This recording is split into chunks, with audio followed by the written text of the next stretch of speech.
Hi, Carol. Hi, Carol.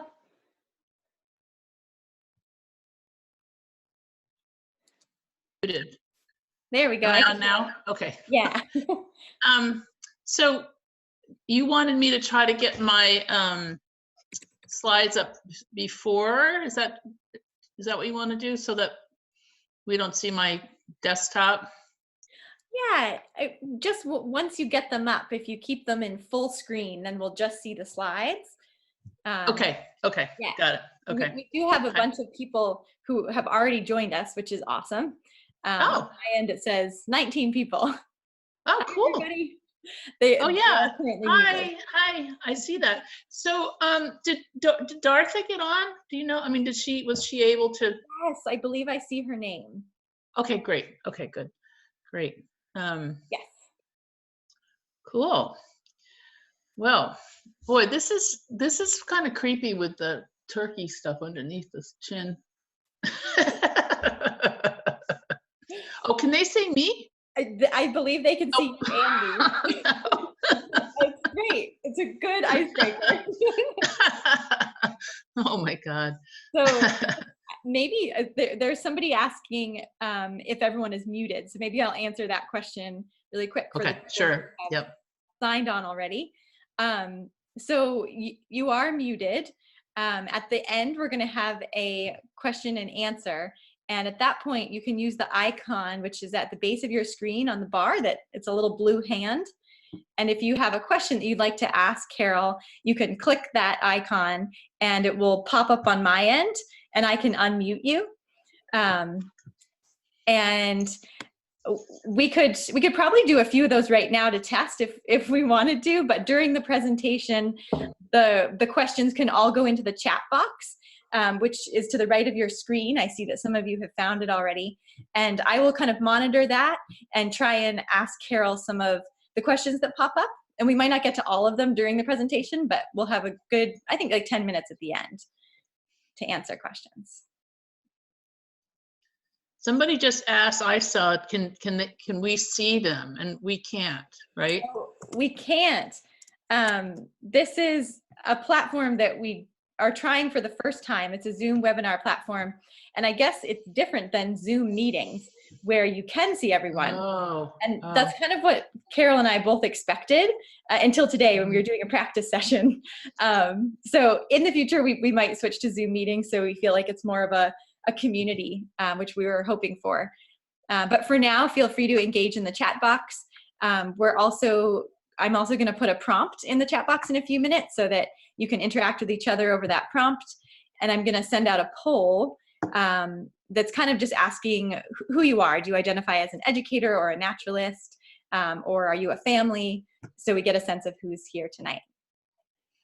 But I think it's almost 4. Maybe we'll give it one more minute and then I'll do official introductions before we get started. This is so amazing. I think Zoom is saving people from complete insanity. I mean, it's just like to be able to see people has been great. I just, what a crazy time. Crazy. I have oftentimes 3 or 4 Zoom meetings a day because as an outreach coordinator, I used to be out in the field. Wow. Now it's online. Wow. I don't know. I just play with my dogs. That's good too. I play with my cats. Okay, so let's see. We've got 38 people. It is, oh my goodness, 4 p.m. So should we get started? Well, why don't we give it a few? I've got. Well, I'm 2 minutes behind. Why don't we just a few more minutes and. Cool. Oh, this is one of my mentors. I just saw her name from my class, my Master Naturalist class. That's awesome. I'm recognizing some names as well, which is really fun. Yep. Thank you all for being here.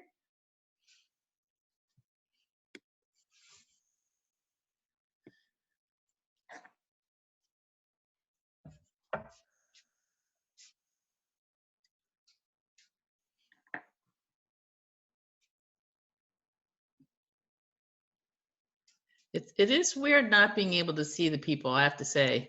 That's. I agree.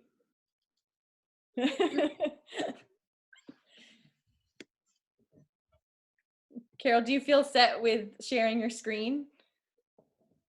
Oh, that's a good idea, isn't it? Let's see. So to share,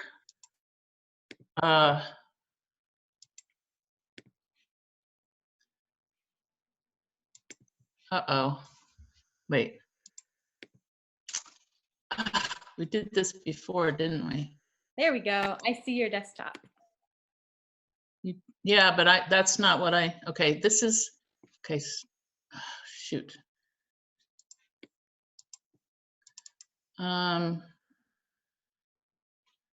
This should be, yeah, this should be it. Looks like it's coming up. Looks great. Yeah, I'm not the most tech savvy person. I'm pretty much of a Luddite. I still have a flip phone actually, but let's see. There we go. Okay, can you see that? Okay, yes. Great. That's perfect. Nice job. This is definitely new to to us as well. This is the first time we've used this technology, so we're all just practicing. Yeah, I'm pretty proud of myself. Even getting these slides, I had to scan every single slide from my nature journal. So yeah, I was pretty impressed with myself, actually. That's a lot of work. Nice job. Crazy. All right. Well, I think I might put our first prompt in the box anyway to get us started. There'll be a prompt in the very beginning for people to engage within the chat box. And then there'll be one kind of halfway through the webinar and then one at the end. And you don't have to answer this or respond to it, but if you want to, you can. It might be fun to see people's answers. I'm going to put that in our box here.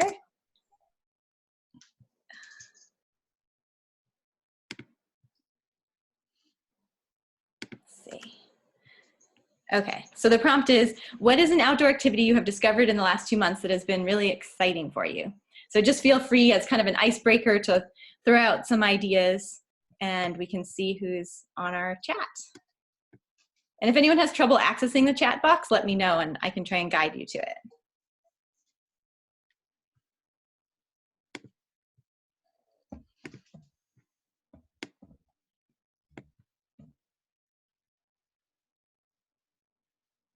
Nice. Chainsawing the debris from the heavy. Carol, can you see the chat box answers? Nope. Oh. No, you're gonna have to read them because I don't even have a chat box that I can see. Okay. I will. So the first one was chainsawing the debris, huge from the heavy recent snow, from Holly Hendricks. Oh, it's my cousin. So my cousin is the one who saved me this morning because my camera didn't work. So huge shout out to my cousin Holly Hendricks. Thank you, Holly, for helping this all come together.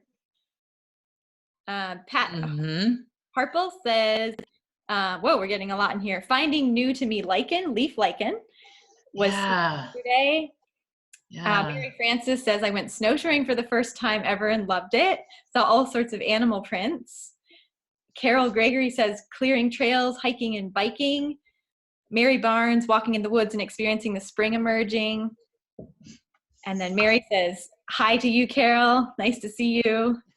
Hi, Mary. Natalie says, walking our neighborhood and getting home project ideas. Aaron Dumont says, we started a worm bin. LOL, worms are surprisingly magical. That's so cool.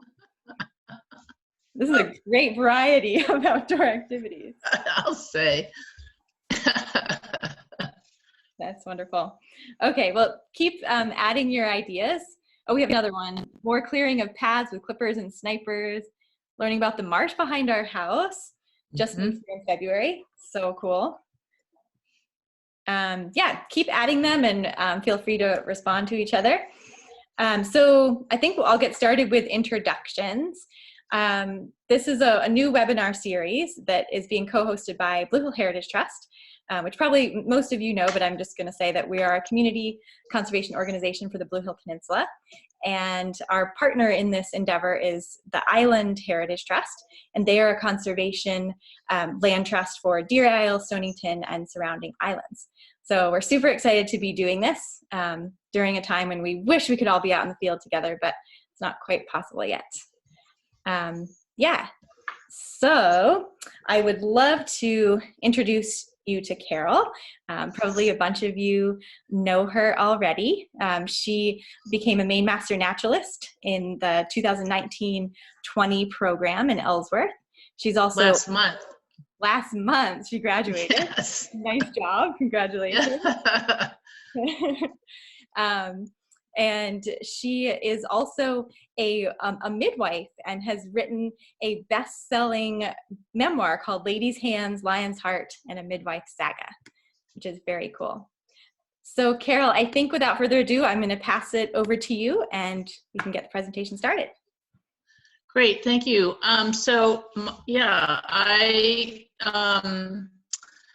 live in Ellsworth, and part of our Maine Master Naturalist program was that we had to find what they call a delimited site. It's just a place out in nature where you commit to sitting and doing nature journaling. I actually sat on a big rock, which is I think you can see it right in front of us. That's the glacial erratic in the middle of my beaver flowage. And I sat there for a year. And I sat there and I was journaling and observing, and then I would sometimes draw out in the field, sometimes bring it home and research and do some drawings after doing research. But I did sit there through all 4 seasons, and so this is sort of my journey about sitting on this rock in the middle of a beaver flowage. And I felt very honored to be able to have the time and the ability to do it. And I have to tell you, every single time, so I went once a week for an hour. So that's it. But I have to tell you, every single time I went out there, there was some new, amazing, kind of mind-blowing thing that had happened in the week. So this is just a journey through the year. And so let me see if I can make it happen. And so there's my glacial erratic. Oops, hold on. Oh, this is the food web at my mandala. This is the way that the energy transfers in the swamp. Okay, this is the first day this was April 1st, a year ago. And I was just drawing sort of a map of where I was sitting, so you can see there was still ice there. And at the very bottom of the screen, you can see my feet. Those are my boots. Some of these I'm going to click through quickly, and some I will dwell on. So my very first time out there, I found these little adorable little, they look like little golf tees. And so I incorrectly, the first time, said that they were a fungus, but I corrected it later on. But anyway, these adorable little golf tees that I had not noticed before. Now I notice them all the time, of course. But and also that day in my pond, there was a mated pair of mallard ducks, a male and female. So that allowed me to draw a drawing about the male mallard, a duck penis, which I did not realize that a duck penis is, and you can actually Google this, it's quite astounding. The duck penis is 12 centimeters long, and it's corkscrew. And it comes out corkscrew, and the female duck's vagina is also corkscrew. So it all works out quite well. And then, of course, the red-winged blackbirds are coming back. That's one of my favorite sounds in the swamp. So the second time I went out there on top of my rock, it was covered with feathers. And I finally, sifting through the feathers, found a few iridescent wing feathers, and I realized it was the male mallard had lost his life there, and I'm pretty sure it's our eagles, unfortunately. But like I said, every time I went out there, there was some new thing that was just astounding, and that was astounding to me and also upsetting. I'm waiting for the big night when the thaw happens and the salamanders and everybody start mating, but it was still very, like this spring, it was very cold. It still is very cold. And I don't think it's even happened here yet. But so this is April 25th, and we're still frozen in.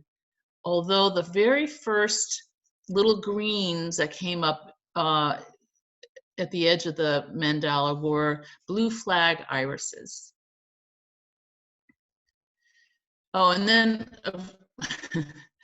so this is my daughter said only I would draw a picture of Scat. This is some Scat that I found, and then when I was drawing a picture, I realized it had crayfish antennae and large chunks of carapace and some fish scales.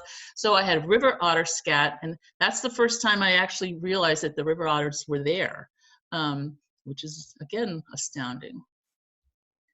Oh, and this is what I named him Liberace. This was the male, the Tom that was there last spring, and he was so enamored of himself. He thought he was gorgeous, and he would walk around like, I'm so beautiful, I'm so beautiful. The hens kind of didn't pay any attention to him at all, but he was very flamboyant. He just needed a candelabra. Looking for macroinvertebrates in the water at that time, but I ran into an American bittern when I went out, and I don't know if you've ever heard an American bittern's call, but you really should Google it, because it's a sound that once you hear it, you'll never forget.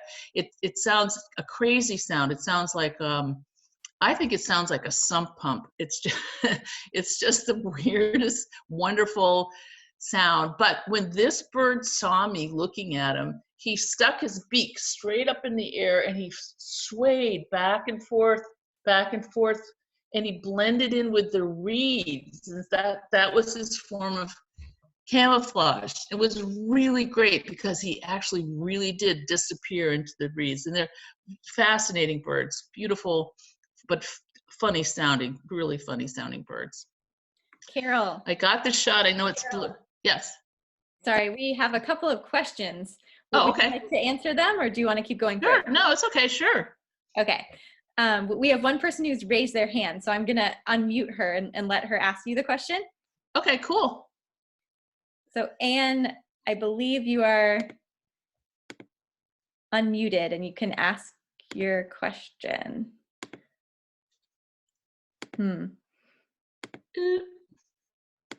Not hearing anything. Let's see. Try this again. And if I can't get this, maybe add your question to the chat box and I can ask Carol. Can you read it? Can you see it? Not in the chat, but well, let's see. We have a couple of questions in the chat box. Mary is asking, could a river otter kill a mallard? Oh, I don't know the answer to that. I don't know. I don't know the answer to that, Mary. But I get where you're going with that.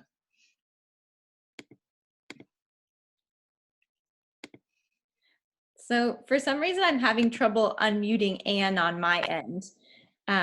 I will work on that, but for now, Anne, if you want to put a question into the chat box, we'll let Carol keep going, and then I can ask her if it shows up. Thank you. So this picture is blurry. It's because I was scrambling around to grab my camera. There was a cow, a moose cow, that walked right through the stream and into the woods. And I actually managed to catch her just as she ducked into the woods, but that was pretty exciting. And then you know, the Canadian geese were coming back because this is now right about now, last year. So that was the geese were starting to come back. And then watercress. These are just plants. Black flies. Okay, yeah, black flies, Maine state bird, right? So sitting out there, you know, when they're flying up your nostrils. Little baby wild strawberries. I wanted to remember where they were so I could eat them before the turkeys got them. Carol, so this is a shad bush, and yes. I was able to unmute Anne. So Anne, if you would like to ask a question, if that's good with Carol, I think you can go ahead. I'm okay. Anne, did you have a question?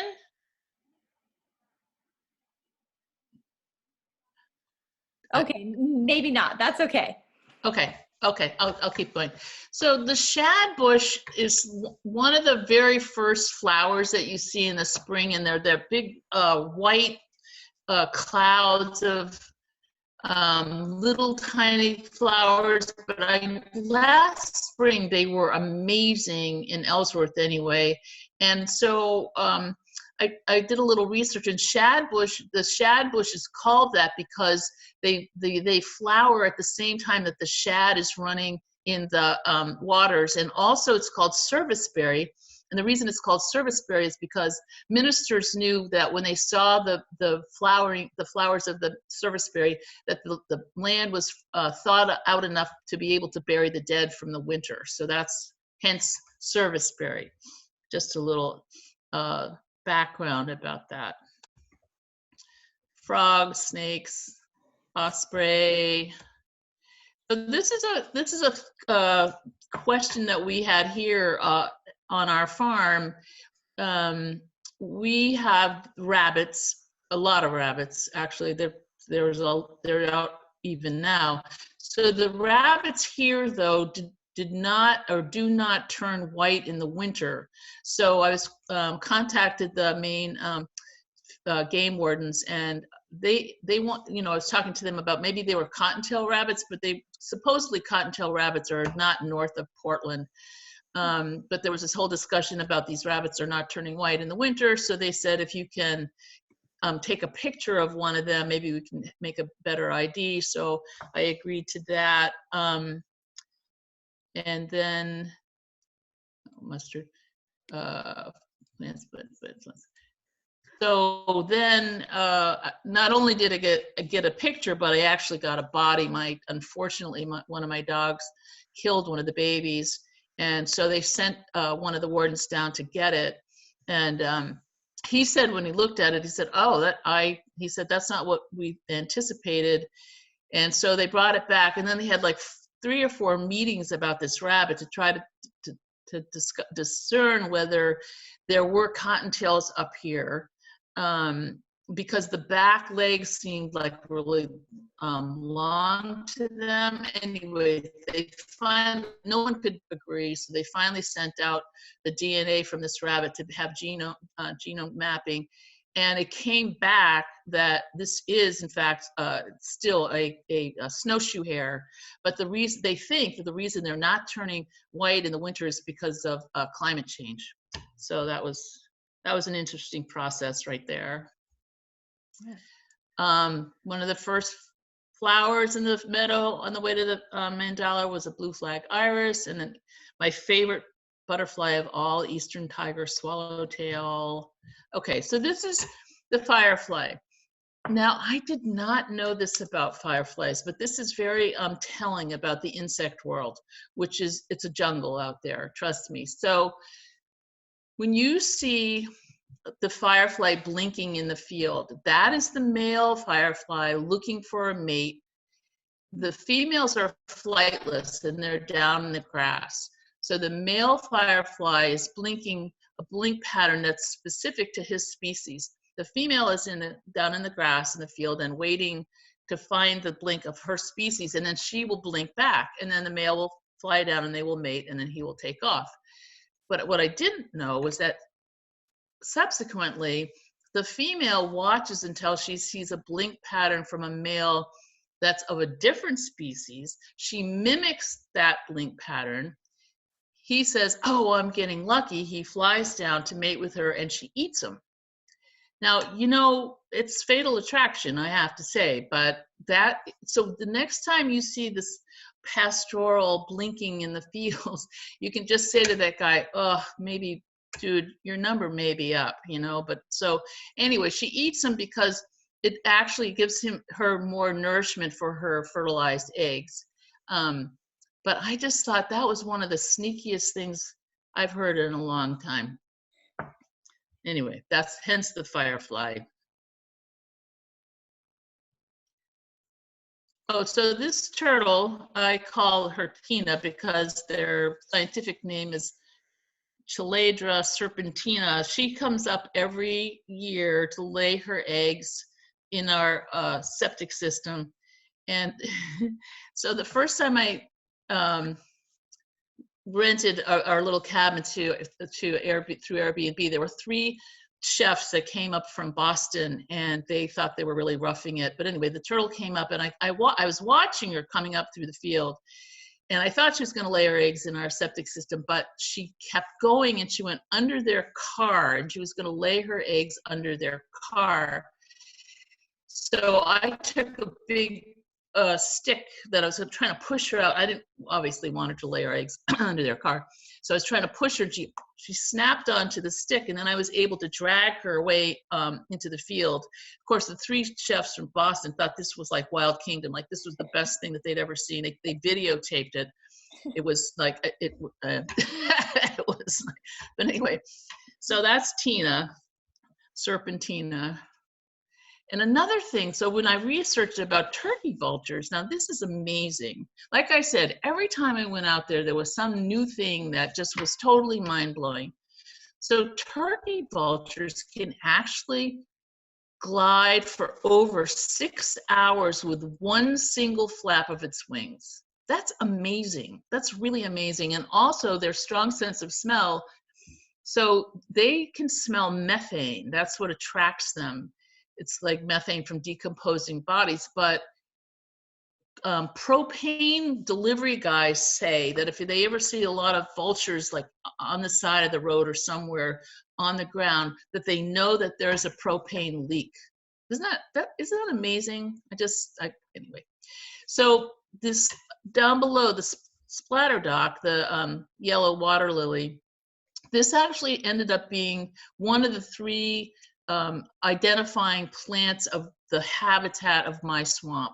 I'll get into that a little later, but just remember that this is the first thing that flowered out there was the yellow water lily. Robins, oh, the pickerel frog, which is adorable.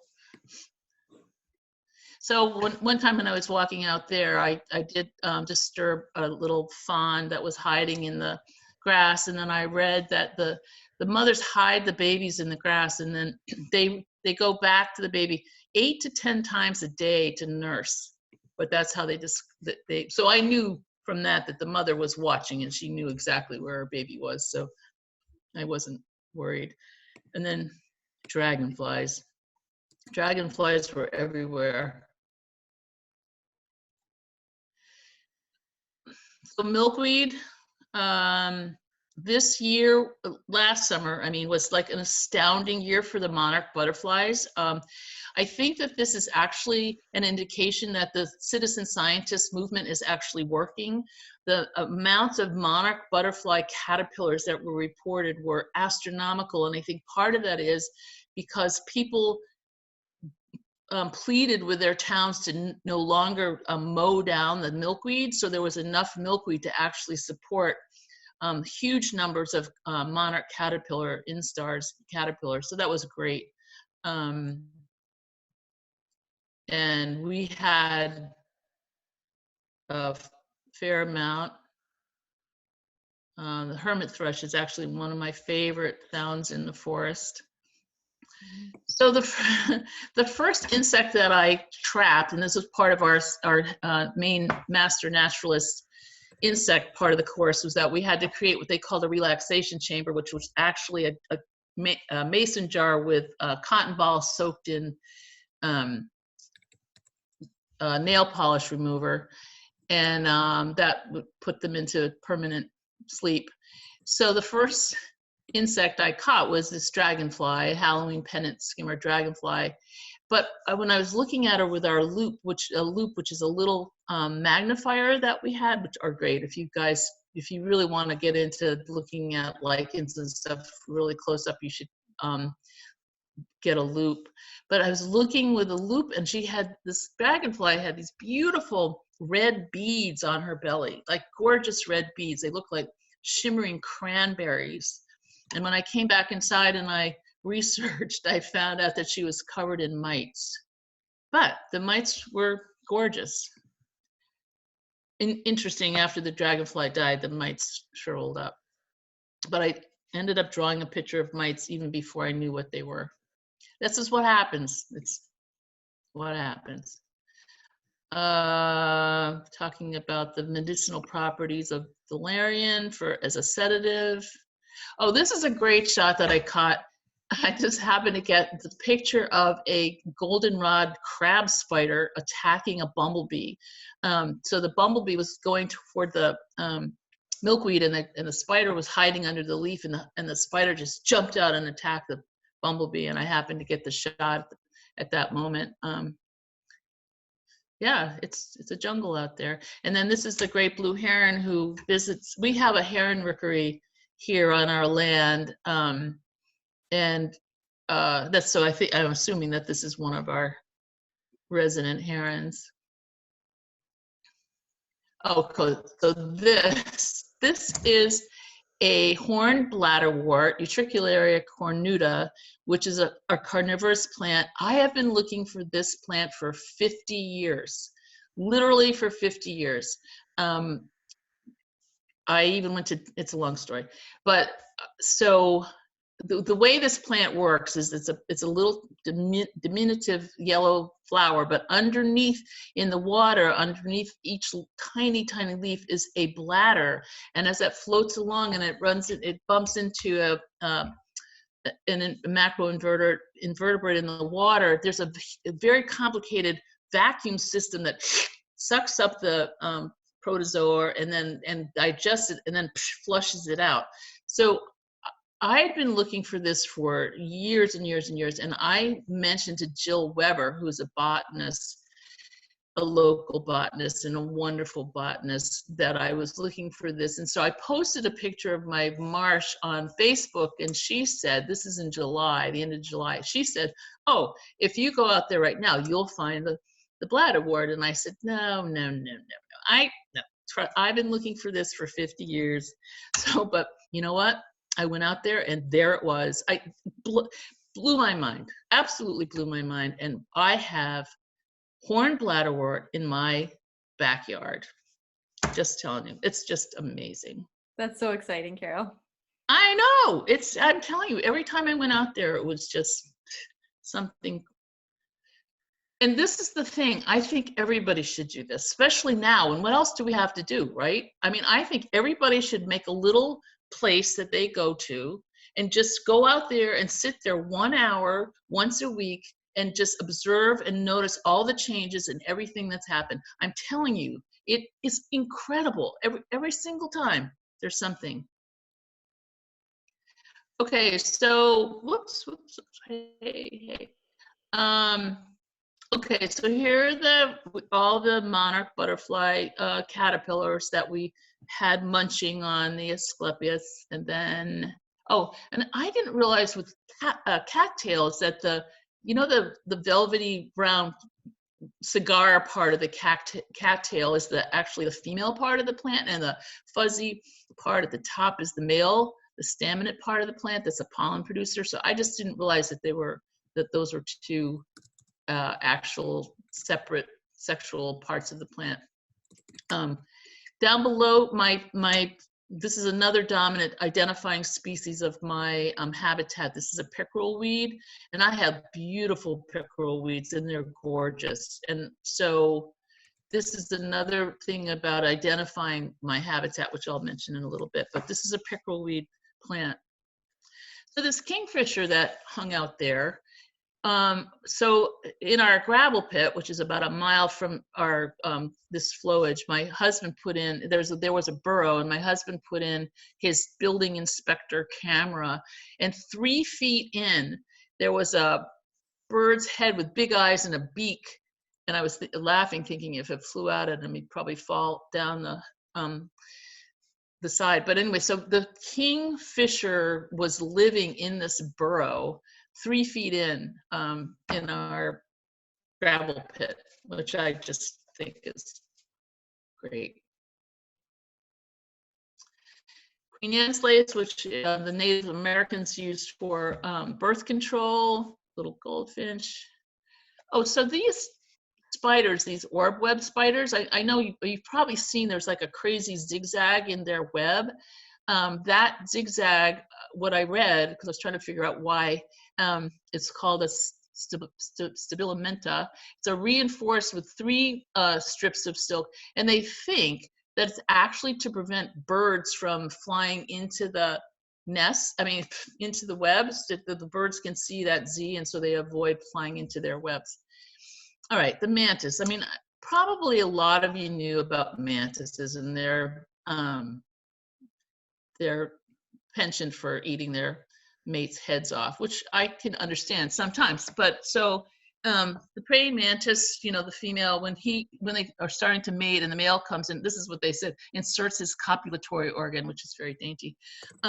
So she takes her, they're mating, and she takes that long, elegant neck, and she turns her head, and she munches and eats his head off. Well, I knew that, but what I didn't know when I was researching is that the male keeps thrusting for 2 hours with no head. Now that is a guy thing. I mean, come on, 2 hours with no head. That's crazy. That's really crazy. Some more insects that I was gathering for my my insect collection.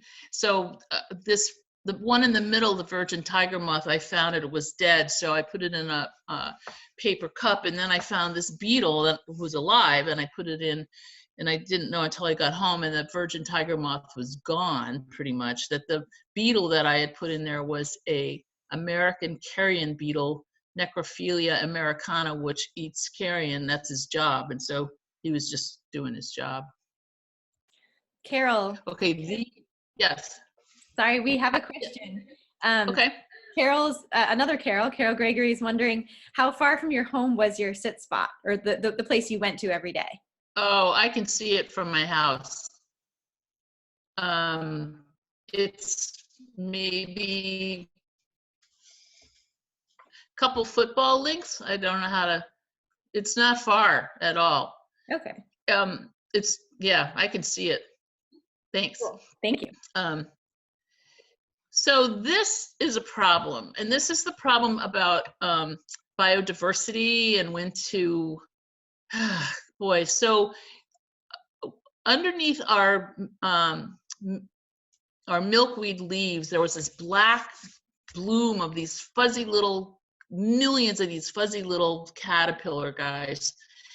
And I saw them, and my first response was to get rid of them, and I'm thinking, no, we have to be, you know, biodiversity and let nature play out how it's going to be. And so I didn't get rid of them. My thought was to pick off the leaves that had them when they were little tiny and move them far away from the milkweed, but anyway, I didn't, which was a mistake, because these guys, when they got bigger, they completely decimated every single stick of milkweed in my field, and down to like a skeleton. And so all the monarch caterpillars were devastated. They were gone, and these guys ate everything, every single scrid. So the next time, if you see this bloom of black little fuzzy, I'm gonna watch my language, but anyway, so take that leaf and move that leaf away, far away from your monarch instar caterpillars, because they'll destroy everything, and the caterpillars, monarchs, will have nothing to eat.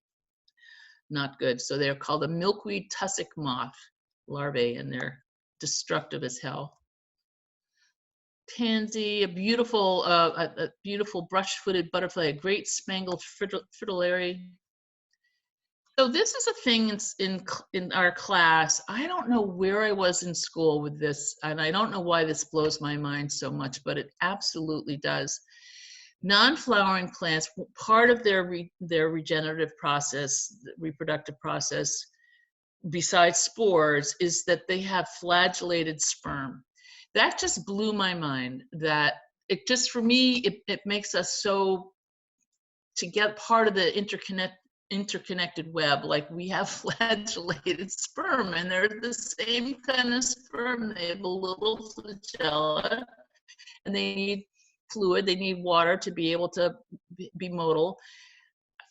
I can't tell you why I don't know why this blew my mind so much, but it did. It still does. So this is my habitat that I was sitting in. So their book, the Natural Landscapes of Maine, A Guide to Natural Communities and Ecosystems, they identified, I think, like 125 different ecosystems in the state of Maine.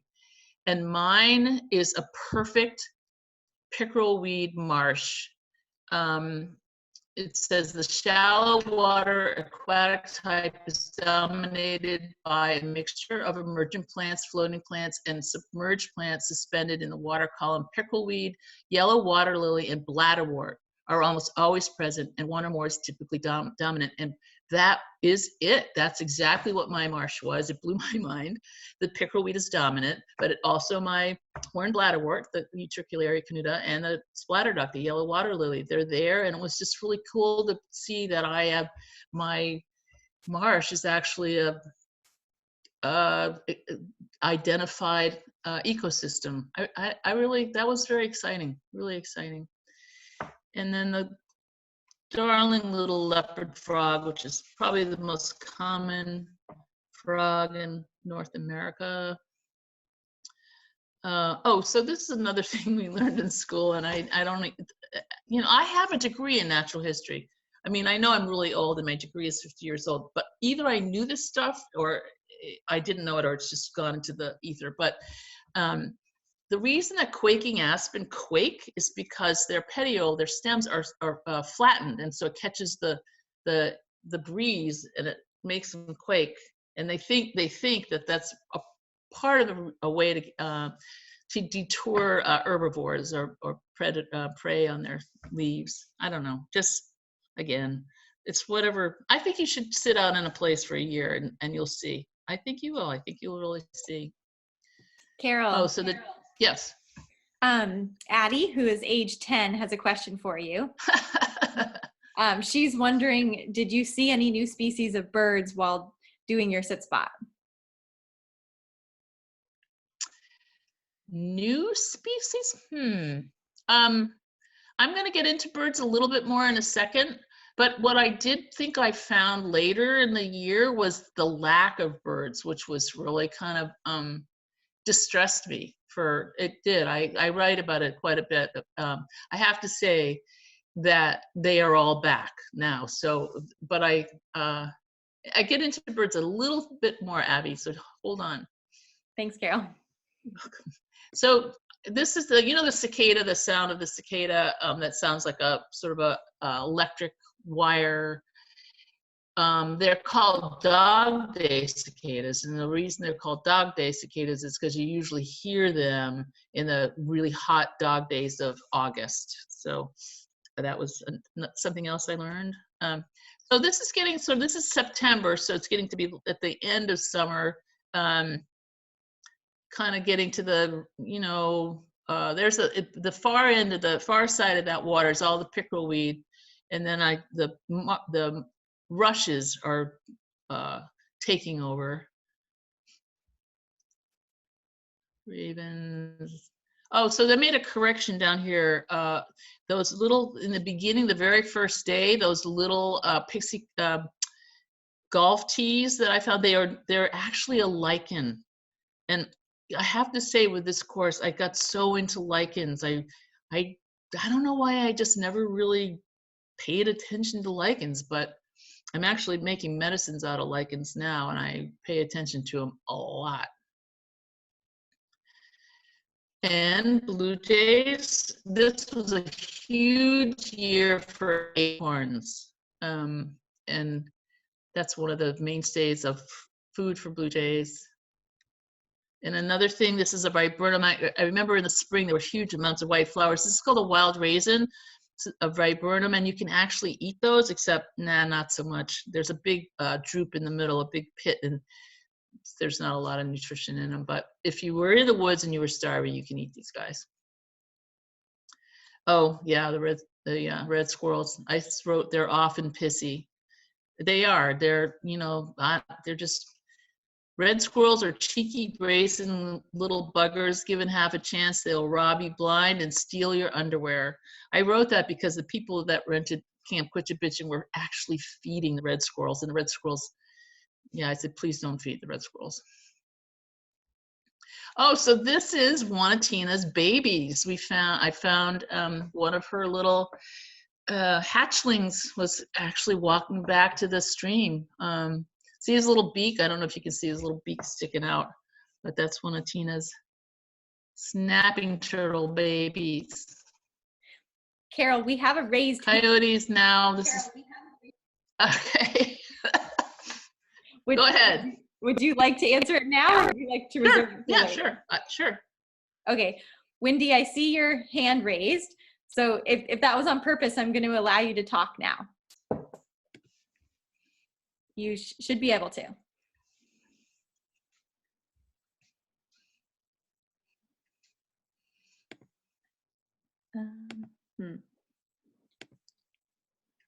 Wendy, are you unmuted on your end?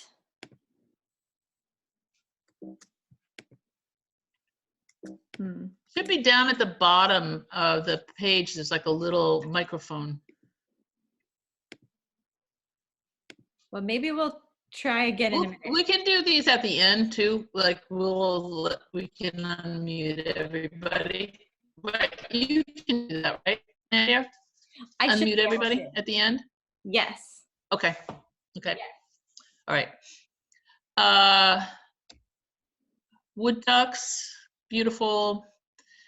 I almost walked into a hornet's nest, which would have been my undoing. Oh, so at the bottom of the page, I saw this water plant.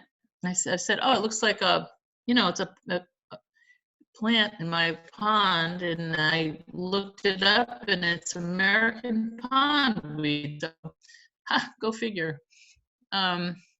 These giant water bugs are actually also called co-biters, and they have been actually known to bite people. I didn't get bitten, I just found one. So at the end of the season, so this must be like the beginning of October, my husband actually mowed the field, and this red-tailed hawk was hanging around for several days. I think he was eating the mice out of the field. We mowed only once at the very, very end of the season to make sure everybody who lives in the field is reproduced and moved on. The woolly bear caterpillars, I just didn't know this. It says, Yankee lore has it, the longer the black bands at either end of the caterpillar, the longer, colder, snowier the coming winter. Conversely, the longer the middle brown band, the milder the winter. So there you have it. So this is now Indian summer. This is my rock. This is beautiful. That last fall, the foliage was astoundingly gorgeous. But the season is definitely closing in. Oh, these little jellies, fungi. I read that the Asian people use that in their food, in soups a lot. I haven't tried it yet. I might though. I might. And I actually did scare up a doe when they run with their tail, their white tail up in that flag position. That's actually an alarm position. Lots of winter berries this fall. Really good mast year. There was just tons of food. These flickers are back. I actually just the other day saw this flock just came back, and I saw one of these guys dive bomb one of my chickens. It was pretty funny, actually. Oh, I was messing with a crow. Creeper, daddy longlegs. Oh, so these ruffed grouse, I didn't realize when you hear that drumming, they're actually standing on a log and they're drumming on the log. I'm telling you, you should go out and sit for a year. It's amazing. So now it's the end. It's like the cattails are getting, they're sending out their seeds, getting pretty rough looking. Oh, so this is at the end of the insect activity. I call this red on red. There's a red dragonfly who landed on these red British soldiers. I know you know that lichen. It's the bright red head of the lichen. So this dragonfly is called an autumn meadowhawk, and it's one of the last dragonflies of the season. So now everybody's leaving. The geese are going back. They're leaving. They're migrating. And I was sitting there and I got sort of really melancholy. And I said, all that stays is dying and all that lives is getting out. See the geese in chevron flight flapping and racing on before the snow. They've got the urge for going and they've got the wings so they can go. They get the urge for going when the meadow grass is turning brown, summertime is falling down and winter's closing in. Those famous words by Joni Mitchell. Oh, and this is poison ivy fruit, which I have never seen before like this. And I think the last fall was an amazing mast year. So this is their fruit, the poison ivy fruit, and humans are the only people that react with a dermatitis for the compound urushiol. It's actually an important food source in the winter for other animals and birds. I didn't know that. Oh, so here we go with the bird. So this is the heron. I walked out there and it was dead. And I was so upset. And so I again called the game wardens. They came down, he came down and got it. And again, the only thing they can think of is that it's the eagles, because we have overfished the Gulf of Maine, and so there's not enough whitefish really to support the eagles anymore, so they're starting to eat other birds. Yeah, it was not a good thing. So this is above is the heron's legs, and then I actually looked up I was drawing the heron's neck. There's that bone in the middle that actually allows for the flexibility of their neck. But the heron was my logo in my midwifery practice for many, many, many years, was the heron flying in front of the moon. And so I said, fly high, majestic one. It was really sad. Okay, back to the insects. So with dragonflies, when a female dragonfly is mated and her eggs are fertilized, the male takes off, but then the other males are still really aggressive and still pursuing her, and this could actually be harmful to her with her newly fertilized eggs. So what she does is she fakes her own death. She falls out of the sky, crashes to the ground, and lays there, and the male finally, says, and he takes off, and then she flies away. I just think it's awesome, these insects. I know about women who fake that they're asleep, but this just is the nuts. This is really, it's awesome. Now things are getting pretty microscopic at this point in the season. Looking down at the moss and how the moss is. This is again back to flagellated sperm. Yeah, so snowflakes. So snowflakes are alive. So when I was researching about snowflakes, in the middle of each snowflake is a bacteria, the Pseudomonas syringae. So each snowflake actually has DNA in the middle of the snowflake, and it's a plant pathogen. It's a gram-negative bacteria with a polar flagella, back to the flagella, and also is ice nucleating protein. So each snowflake has this DNA and it's alive, and this is how it goes across the ocean. Like this plant pathogen went across the ocean because it's in snowflakes. I don't know if this excites you as much as it does me, but I had a really good time doing this. Rough grouse, their feet, they walk in a single file, three-toed single file. That's a very distinctive walk. This is a picture of ice that I took on my pond. It didn't support my weight, but I just thought it was psychedelic. Pileated woodpecker hole. So now I'm saying, where are the birds? This is the beginning of January. And it was so quiet. It was just so eerily quiet. I just didn't know, where were the birds? Oh, this is geology. So that red circle is actually my mandala, my rock, where I was sitting. Oh, and so the otters, I found the otter slide when I went out, and it was pretty cool. So I found out otters have been clocked up to 17 miles per hour sliding in the snow. And then I drew a picture of an otter. This is the way he turned out. I don't even know, but it cracks me up because it looks to me the way his hands draped over that. It looks like he's going, hey, baby. I love this otter. He just really, really cracked me up. So we do have river otters, and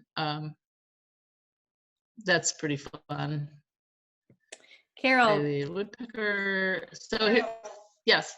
We have 3 questions if you would like to answer them. Okay. So the first one is from Corwin, who's age 8, and he's wondering, when you find a dead bird, can you tell how old it is? So that heron, let me click back here. So that heron was pretty decimated. So it had actually been there a while. So that's why the game warden really couldn't say anything definitively about what happened to it. It had been pretty decomposed and been there for a while. Actually, my dogs found it when and so, but as far as it looks to me like it's an adult bird. I mean, it's not a baby bird for sure. It was really big, but as far as how long it had been there for a while. Does that answer? Yes. Thank you. Okay. And what's second question is from Mary Ely, and she's wondering if you can explain what you mean by a mast year. Oh, so I think mast year just means food for the winter for the animals and birds. So it'd be like this last fall, there was a lot of acorns, apples. Did you see tons of apples? Like tons of apples. Berries, winter berries, even the poison ivy berries. When you see that, then you know that the animals are actually going to be well fed in the winter. The winter prior to that was terrible. I think a lot of animals actually starved. I think that there wasn't very much. There were hardly any acorns for the squirrels. So last fall was a great year for a winter for animals to be able to survive. Awesome. And the third question is from Mary Francis, and she says, I have a piece of property on Gilpatrick Brook in Ellsworth. Do you have any recommendations for going out to the marsh and the brook without causing too much damage? I don't know where Gilpatrick Brook is, but I think that if you just, if you're just careful, what I'm sort of made a commitment when I went out to my place that I was trying not to disturb the covering on the rock as much as possible. I mean, just to be able to go and sit. Actually, I brought a Crazy Creek chair. I don't know if you are familiar with Crazy Creek chairs. They're if you Google Crazy Creek chair, it's a canvas chair that is a little, anyway, you sit and you balance, and it doesn't make any doesn't dig into the surface of where you're sitting, and I just love that chair. I mean, that's a really good way to be able to sit for an hour and just be quiet and observe. So basically what you're doing when you're observing is you're trying to use your senses, all 5 senses. So when I trained as a naturalist 50 years ago, when we were doing nature journaling, we were told to be only scientific, to only be objective, and to just be scientific. And so now, 50 years later, when you're journaling, they want you to do your senses, what you see, what you smell, what you hear, but also what you are feeling in your heart. And that makes such a huge, huge difference. The way that you feel like you're immersed in the community where you're sitting, you're part of it. You're not removed, and you're not like some scientists, that you're actually part of that community, and you start to really care about the community and care about the beings that you're sitting with. And so that part, just to first go, well, I'm going to get into that just a little bit more as we get into the winter, if that's okay. Can I keep going? Yeah, Carol, I just wanted to make you aware of everyone's time, and my computer anyway says 4:56. So I'm not sure how much more you have, but if you want to wrap up in the next maybe couple minutes, and then we could have the last 2 or 3 minutes for questions. Okay, I have to go through the winter, so because we're still in the fall, so let's just go.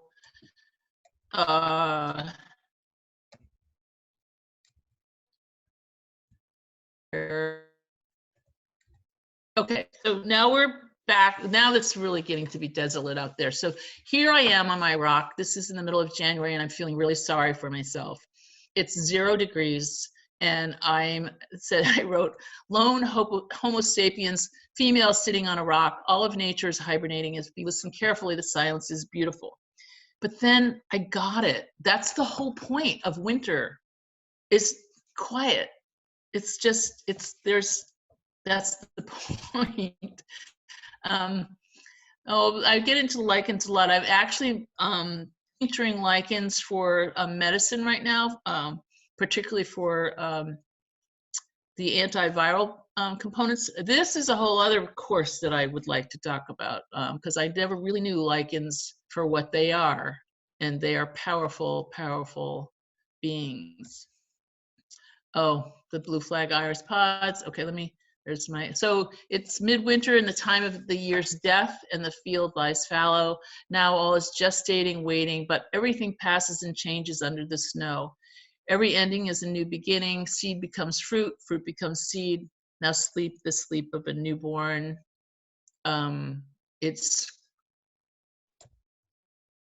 Oh, I had to write about rabbits. Okay, these guys walked right in front of me while I was sitting on my rock.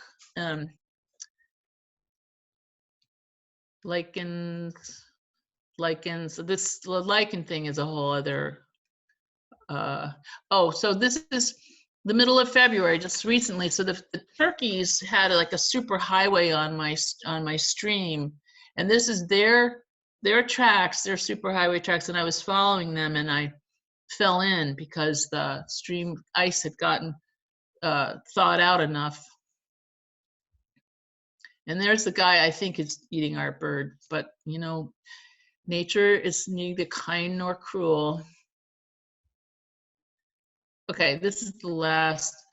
So I was sitting on March 3rd, I was sitting on the rock in the snow, and I'd been out there alone and feeling sorry for myself for months now. And then I heard this buzzing, and a fly landed next to me in the snow. I could not believe how happy I was to see this fly. I was just ecstatic to see this fly.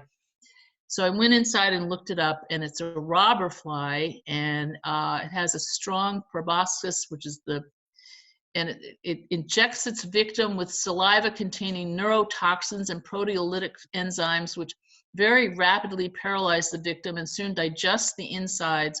The robber fly then sucks the liquefied material through the proboscis. So maybe I won't be kissing this fly, but anyway, I was deliriously excited to see this fly. First thing, alive thing all winter. They are the first that come out of the soil in the spring. And now the geese are coming back. March 11th.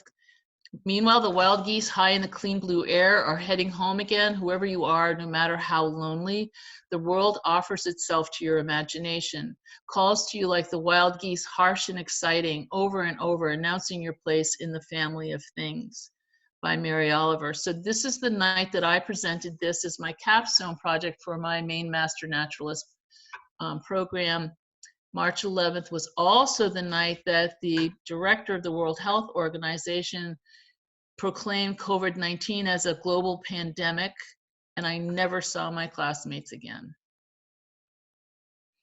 The end.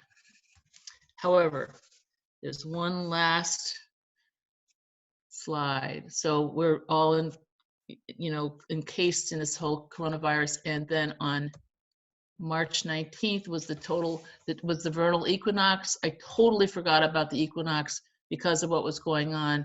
And that was the sunrise on March 19th. Light and dark are equal now. It is a time of balance when all elements within us must be brought into a new harmony. The vernal equinox 2020. Thank you.